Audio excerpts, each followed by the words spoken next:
എല്ലാ കൊല്ലവും നവംബർ ആകുമ്പോൾ ഭയങ്കര സന്തോഷമാണ്. കാരണം നമ്മളെ പയ്യന്നൂരാർക്ക് വെടിയേറ്റിട്ടുണ്ടാവും. വേറെ ഒന്നുമല്ല, ഈ ആരാധന തന്നെ ഒന്നോ രണ്ടോ ദിവസമല്ല 14 ദിവസം നീണ്ടു നിൽക്കുന്ന ഒരു വലിയ ഉത്സവം. അത് മാത്രമല്ല, എല്ലാ ദിവസവും ഉച്ചക്ക് അന്നദാനവും ഉണ്ട്. പിന്നെ മെയിൻ ഹൈലൈറ്റ് എന്ന് പറയുന്നത് ഈ ഇഷ്ടം പോലെയുള്ള ചന്തകളാണ്.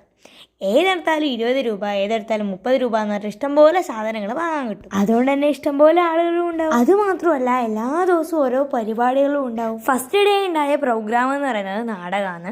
അപ്പം ഞാൻ നാടകം കാണാൻ പോയിട്ടുണ്ടായിരുന്നു. അതിൻ്റെ വിഷ്വൽസ് ഞാൻ ലാസ്റ്റ് ഉൾപ്പെടുത്തിയിട്ടുണ്ട്. അതേപോലെ കഴിക്കാനും ഇഷ്ടംപോലെ സാധനങ്ങളുണ്ട്. പാനിപ്പൂരി, ഐസ്ക്രീം, പാവ് ബജി, അതേപോലെ കോളിഫ്ലവറും ഉണ്ട്.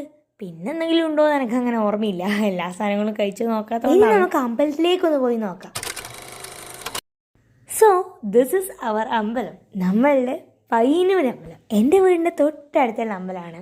ആരെങ്കിലും എവിടെയാ വീടെന്ന് വെച്ചാൽ ഞാൻ പറയൽ പയ്യന്നൂർ അമ്പലത്തിൻ്റെ അടുത്ത് നിന്നാണ്. അപ്പം അടുത്തായതുകൊണ്ട് തന്നെ വേഗം പോയി വേഗം വരാം. ഈ വീഡിയോസ് എല്ലാം ഞാൻ എടുത്തു വെച്ചിട്ട് കുറേ ദിവസമായി. പക്ഷേ ഈ വോയിസ് ഓവർ കൊടുക്കാൻ ഇന്നാണ് ഒരു മുഹൂർത്തം വന്നു ചേർന്നത്. സമയക്കുറവ് കാരണമാണ്. അതായത് പരീക്ഷയിലാവാനായില്ലേ. പിന്നെ വോയിസ് ഓവർ എന്ന് പറയുമ്പോൾ നമുക്ക് കുറച്ചും കൂടി സമയം എടുത്ത് ചെയ്യേണ്ട ഒരു കാര്യമല്ല. പക്ഷേ ഇന്ന് ഞാൻ സമയം കണ്ടെത്തി. എനിക്ക് കണ്ടെത്തിയിട്ടുണ്ടെങ്കിൽ എപ്പാ കണ്ടെത്തല്. ഇത് ഫസ്റ്റ് ഡേ ഉണ്ടായ നാടകമാണ്. ഞാൻ മുന്നേ പറഞ്ഞ വംശം എന്നാണ് നാടകത്തിന്റെ പേര്. നല്ലൊരു നാടകം തന്നെയായിരുന്നു. നാടകം കഴിഞ്ഞ് വീട്ടിലെത്താൻ നമുക്ക് ഏകദേശം 11:45 ആയിട്ടുണ്ടായിരുന്നു.